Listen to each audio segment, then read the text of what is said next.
Well, as the Home Office announces that it's starting a review into the handling of documents relating to claims of a paedophilia ring operating in Westminster in the 1980s and 90s, it's now been revealed that the very same Home Office gave money to groups linked to paedophiles.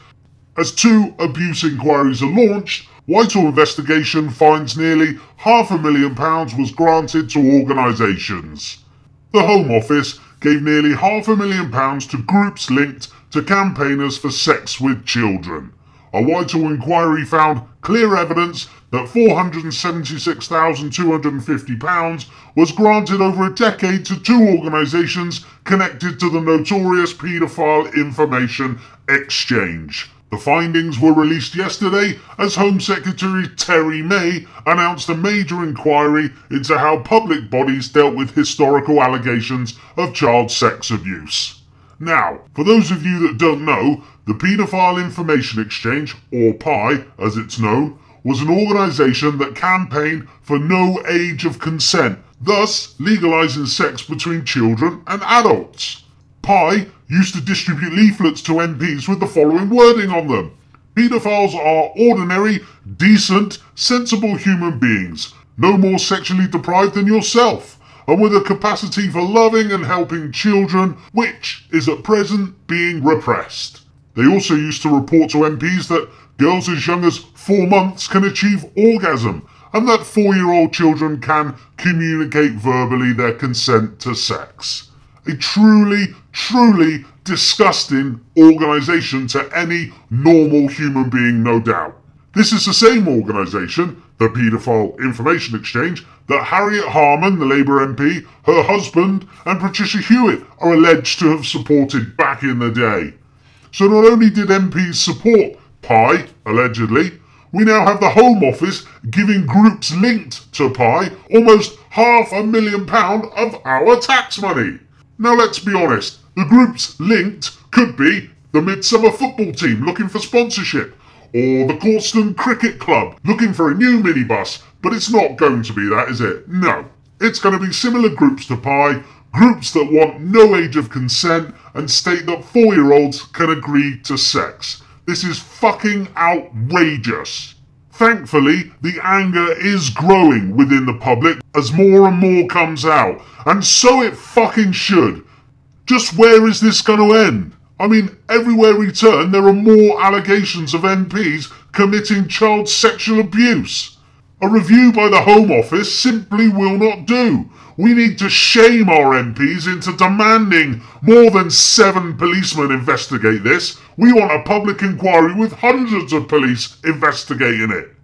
In 8 to 10 weeks from now, the Home Office will issue its report, and I can see it being a complete and utter whitewash. Maybe, if we're lucky, a couple of low-level idiots will get burnt, but it will not get to the bottom of the issue. How can it, if the Home Office has been funding pedo groups?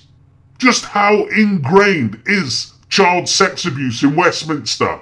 Every MP should hang their fucking head in shame, because the whole country are now looking at all of the MPs, bar a couple decent ones, thinking that they are all paedophiles.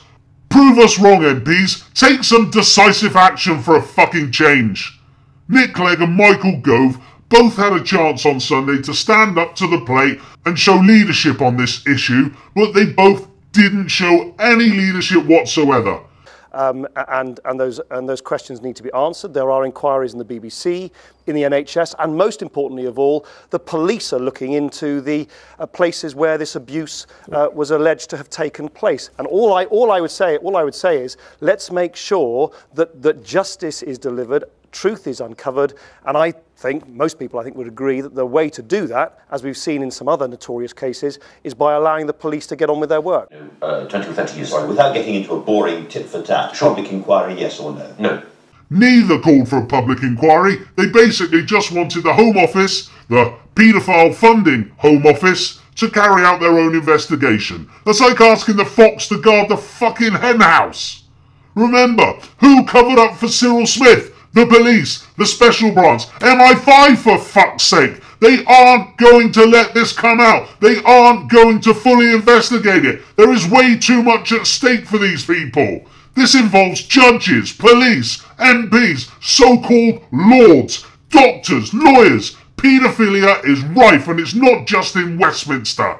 Basically, anyone in a perceived position of power and connected to high levels of government needs to be suspected from this moment forward as being a paedophile by all of us. I mean, look at this headline today.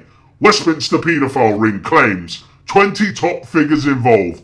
At least 20 prominent figures are believed to be among a powerful elite of paedophiles who abuse children for decades, according to a former child protection manager. Well, drag these fuckers in by the scruff of their neck and get them to answer some fucking questions. Oh, you can't do that because the police are short on manpower, aren't they? They're still trying to look into who leaked Hugh Grant's fucking love life.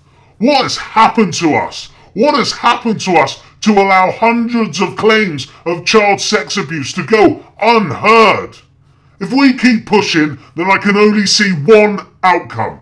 Is it that Prince Charles does a perp walk? Sadly, no. I can see the government and the intelligence services perpetrating another false flag like 7/7 to cover it up. This will be their only chance if we keep the pressure up, because if a dirty bomb goes off in London or a plane is shot down by ISIS with Stinger missiles that the Americans gave them, then no doubt the airwaves will soon forget all about paedophiles in Westminster and so follow the zombies. The people in power are insane. Truly, truly insane. We simply must regain our country from this paedophile scum.